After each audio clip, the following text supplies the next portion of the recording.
Obrigado, Carol. E agora também, nos unindo aos nossos irmãos, que de seus lares acompanham toda a vibração e toda a mentalização daquilo que nós vamos aprender aqui. Vocês em casa, coloquem a sua água também para fluidificar e acompanhem conosco aquilo que nós seremos orientados na noite de hoje. Hoje é uma noite muito especial. Todas as noites que vamos fazer e ouvir o Evangelho são noites especiais. Mas para mim hoje a especialidade está naquilo que São Francisco de Assis tem nos ensinado. E eu gostaria que hoje todos vocês também tivessem essa mesma oportunidade que eu estou tendo de fazer um paralelo da história de São Francisco de Assis, lá no seu tempo, 1200, para aquilo que nós estamos vivendo hoje, 800 anos depois, dois mundos tão distantes, mas com uma ação psicossocial muito parecida, com valores muito parecidos, trazendo-nos tantas dificuldades para que a gente fuja da simplicidade daquilo que nos foi apresentado no Evangelho de Jesus. Quando formos ouvindo a história de São Francisco, vamos ver quanta dificuldade ele passou para que ele pudesse permanecer na sua fé, negando aquilo que era obsoleto para o seu crescimento, mas se apegando e se fortalecendo naquilo que era importante para o seu desenvolvimento espiritual. São Francisco, no momento em que o mais importante estava sendo as conquistas do status pessoal, trabalhou com esta negação, buscando o maior status que cada um de nós pode percorrer, que é a conquista do desenvolvimento espiritual, devidamente orientado pela espiritualidade, acompanhado por nossos anjos de guarda, nossos orientadores, nossos irmãos em Jesus, a força de todas as correntes que nos alinham e nos dirigem, nos faz com que nossa consciência nos mostre que estamos buscando caminhos enganosos. São Francisco de Assis, em momento nenhum, fraquejou. Foi se entregando e definiu como é que cada um de nós pode conquistar. E o que mais me emociona, alguém na época, não é alguém que precisava, é alguém que se abdicou, é alguém que fez uma escolha. E em 44 anos de vida, termina com a conquista daquilo que ele tinha buscado, que era transformar toda uma corrente de ação para aquilo que estava no Evangelho. Hoje, quando eu vinha vindo para cá, eu pensei, eu estou indo para o Evangelho, buscar aquilo que São Francisco lutou tanto para que as pessoas resgatassem o Evangelho na sua vida, resgatassem as orientações de Jesus. E veja o que nós temos feito todo o tempo, que aqui, principalmente neste lar, ou em qualquer lar que se prega o Evangelho de Jesus, nós estamos tentando alcançar a força de Francisco, para trazer esse Evangelho como uma bandeira de vida, esse Evangelho como um modelo de desenvolvimento. E com a graça de Deus, todos nós estamos aqui para ter esta oportunidade. São Francisco disse, para pregar a paz, primeiro você precisa ter a paz dentro de você. Então, o primeiro caminho que nós vamos buscar para sermos assertivos não é criar um programa, mas buscar dentro de nós um equilíbrio de paz. Porque quando estamos em paz, nós estamos com amor dentro de nós. Nada nos incomoda. Portanto, nós podemos pensar e entender qualquer significado da palavra de Jesus. E aí o Evangelho de Jesus vem se encaixando inteiramente na nossa proposta de vida. Que bom que nós temos oportunidades em qualquer idade, em qualquer tempo. Nós não nascemos com este conhecimento. Temos tantas influências culturais, sociais, pessoais. E em algum momento a gente tem um start. A nossa consciência diz: é isso que você veio buscar? E aí então nós começamos a pensar no nosso processo reencarnatório. Em todas as oportunidades, em todas as lutas que tivemos travar, mas se entendemos o que é que nós estamos buscando. Se nós estivermos buscando a plenitude do retorno para a pátria do Pai, nada será mais difícil do que a nossa conquista. E aí todos nós então estaremos certos de que sabemos o que estamos aqui fazendo.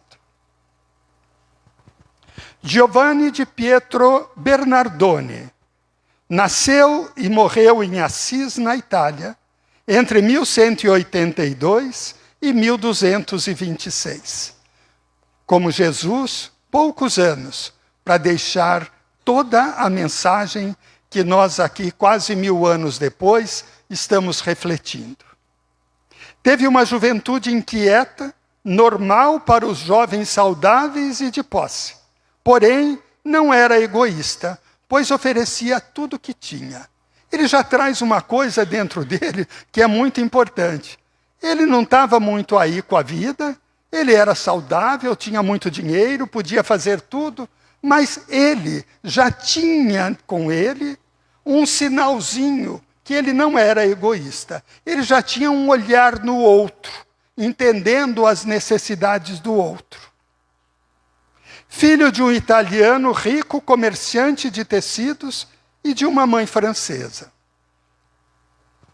Viveu na Idade Média, num período que surgia uma nova classe social, a dos comerciantes, como era o seu pai. Era filho de um comerciante de tecidos muito rico. As pessoas eram cada vez mais valorizadas em função de suas posses. Eu estou falando de 1200.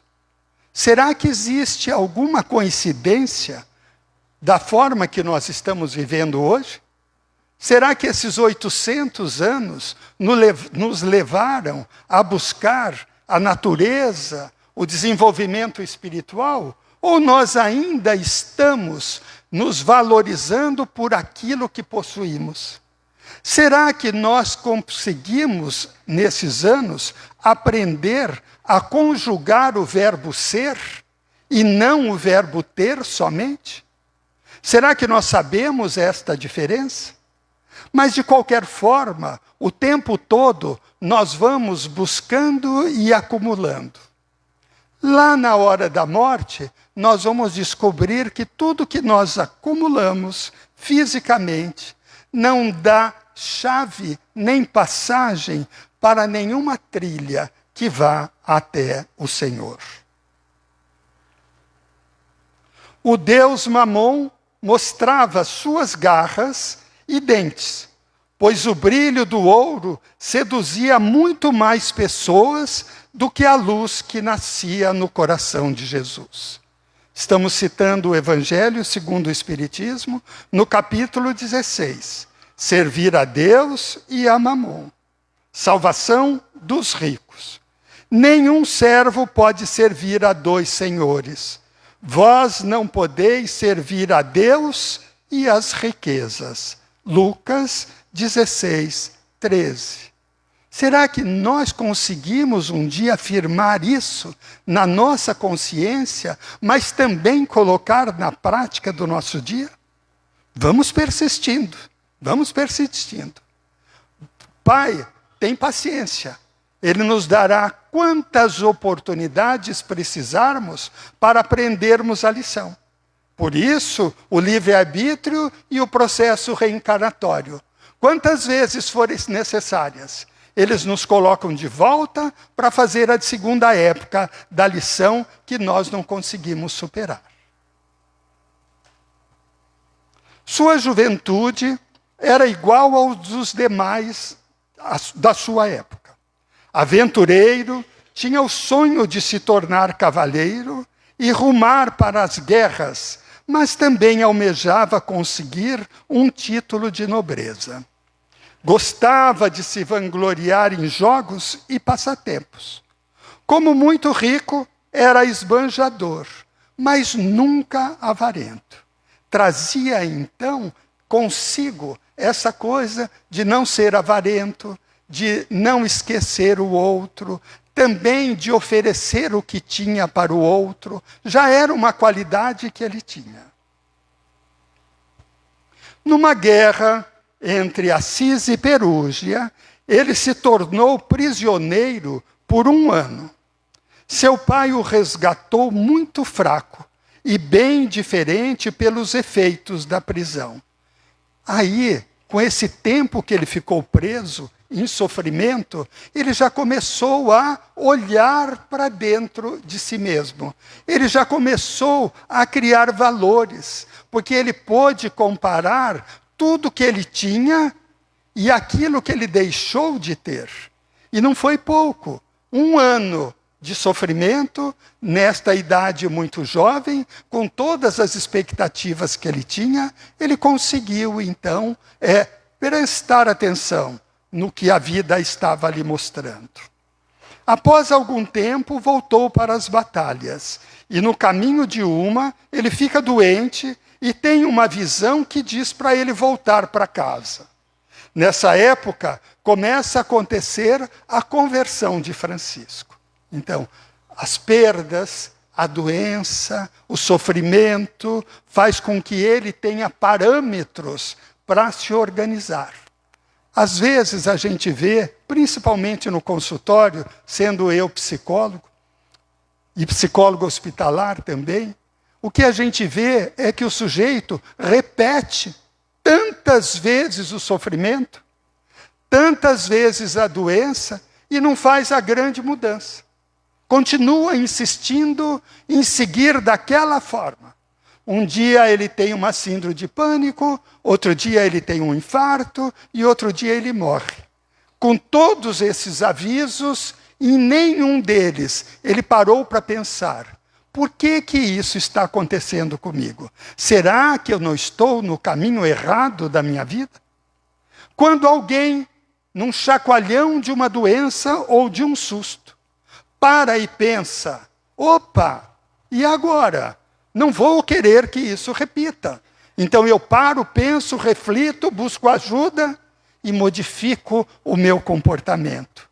Ganhei, em gratidão às oportunidades que o Pai nos dá, mesmo com a doença ou com a dor, a buscar uma vida nova.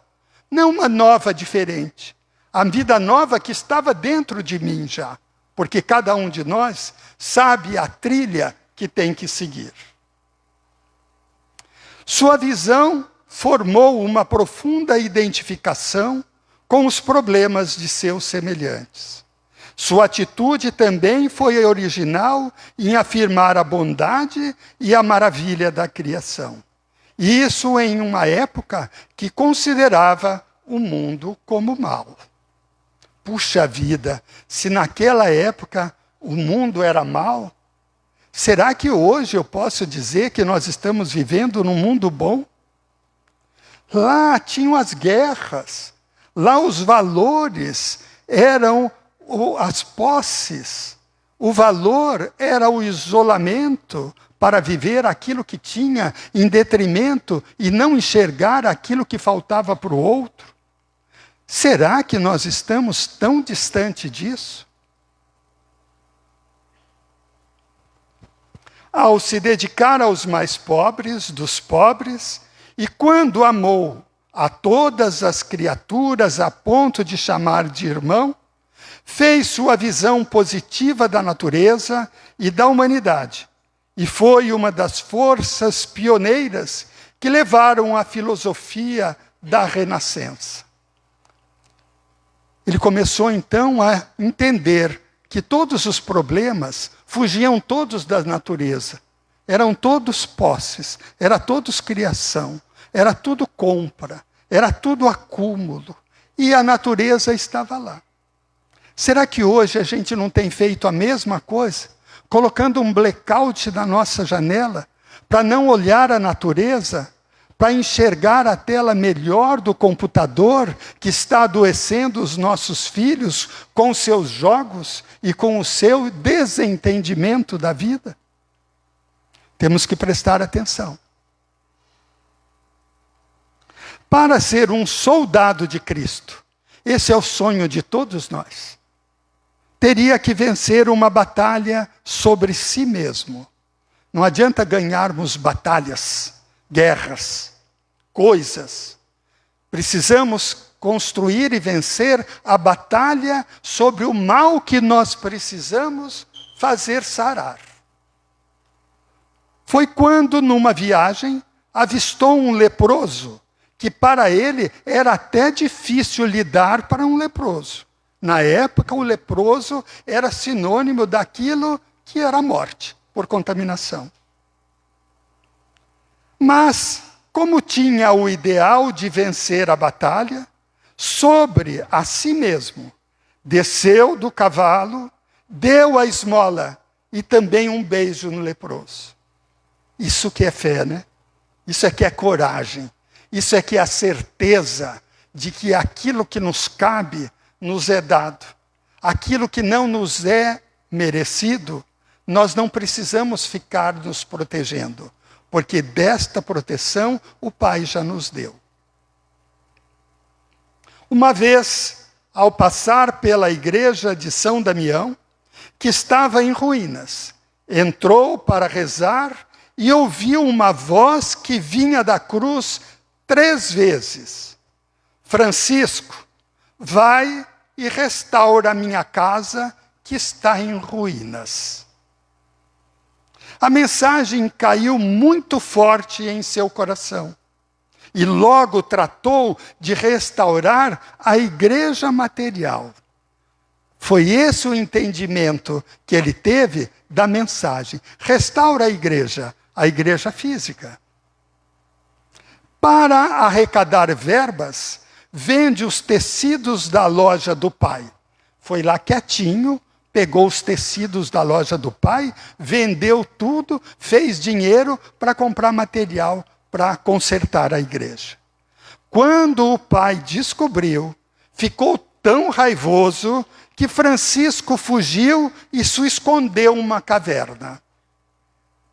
As pessoas da cidade começaram a achar que ele estava louco e nele atiravam pedra, lama, xingavam, porque ele estava fazendo uma atitude totalmente diferente do que era esperado para alguém que tinha sua posição social. Foi quando se sentiu covarde, pois seu pai o prendeu em casa por 1 ano. Mas numa oportunidade que seu pai viajou, sua mãe o libertou.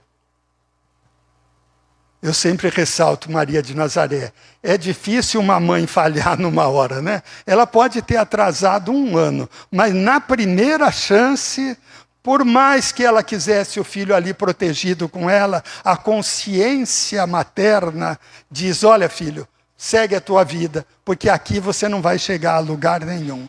Né? Vamos aprender isso. Eu sei que as mamães todas fazem isso, mas ultimamente algumas têm segurado muito seus filhos na intenção e no entendimento que os estará protegendo.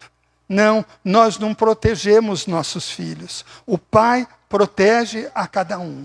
Nós damos a ele a oportunidade, construindo seu caráter, sua moral, sua ética e a sua fé e a sua espiritualidade. O mundo vai dar a ele os exercícios que ele precisará crescer.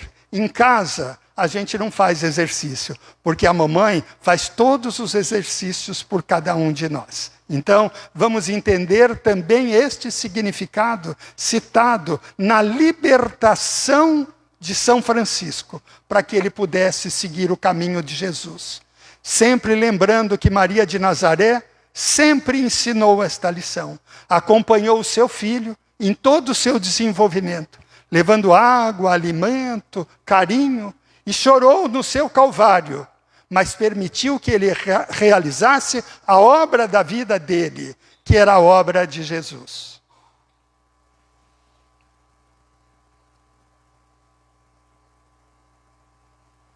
O pai o levou à presença do bispo para que ele renunciasse à sua herança. Lá, ele tira tudo, inclusive as vestes, e entrega ao pai e diz: Pai nosso que estais no céu. Então, a partir daí, seu pai passa a ser nosso Senhor. Ele entrega a vida dele inteiramente na mão do Pai, mas o Pai, Senhor. Caminhando, viu uma igreja completamente abandonada e foi nela morar para restaurá-la.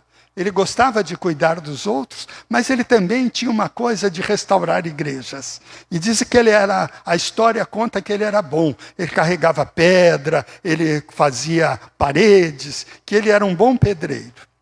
Era a igreja de Santa Maria dos Anjos, lugar especial, muito querido pela Virgem Maria, onde ele era sempre agraciado com a visita dos santos anjos.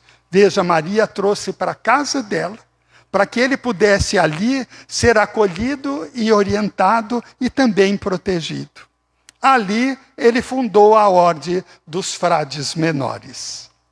Ele suplicava à Virgem Mãe que fosse sua advogada, para que ele não fizesse as coisas que não fossem as coisas certas. Ele tinha muita fé que Maria sempre respondia e o orientava para aquilo que era o certo. Assistindo devotamente à missa, era o evangelho em que Cristo pedia aos discípulos para pregarem a forma de vida evangélica que mais o tocava. Então, tudo que ele tinha era o prazer de ouvir o Evangelho. O Evangelho passava a ser um bálsamo, uma orientação para ele. Não queiras trazer nas vossas cinturas nem ouro, nem prata, nem dinheiro, nem alforje para o caminho, nem 2 túnicas, nem sandálias e nem bastão. Mateus 19, de 9 a 10. E aí Francisco, eis o que eu quero, é isso que procuro, isso desejo fazer do fundo do meu coração. Então o Evangelho dá a ele a certeza do que ele estava buscando para dar sequência na sua vida. Finalmente descobria que Deus desejava dele consertar a casa voltado para o seu Evangelho. Então, aí ele tem certeza absoluta que não era consertar a casa, a igreja física, mas consertar, devolvendo a cada um de nós o Evangelho. Hoje, ele pode até ser visto com uma imagem deformada, fazendo dele um santo ecológico. Ele tinha a obsessão pela natureza, pelos animais, pelos pássaros. Mas a espiritualidade dele foi sim baseada na pobreza, tanto como promissa de seu comportamento, como na constituição da Ordem dos Frades Menores. São Francisco fez algo de surpreendente numa sociedade que já não mais impressionava ninguém, ou seja, ele retomou ao evangelho da pobreza, da fraternidade e da paz, em meio a uma sociedade que parecia não ter mais futuro. nós estamos repetindo o tempo todo: o mundo não tem futuro. Essa criançada não vai conseguir chegar até o futuro. Se vivemos numa época em que acumular é sinal de status e sucesso, São Francisco nos ensinou que isso nos faz prisioneiros, tanto de um sistema quanto de nós mesmos, impedindo-nos de construir a verdadeira irmandade cristã.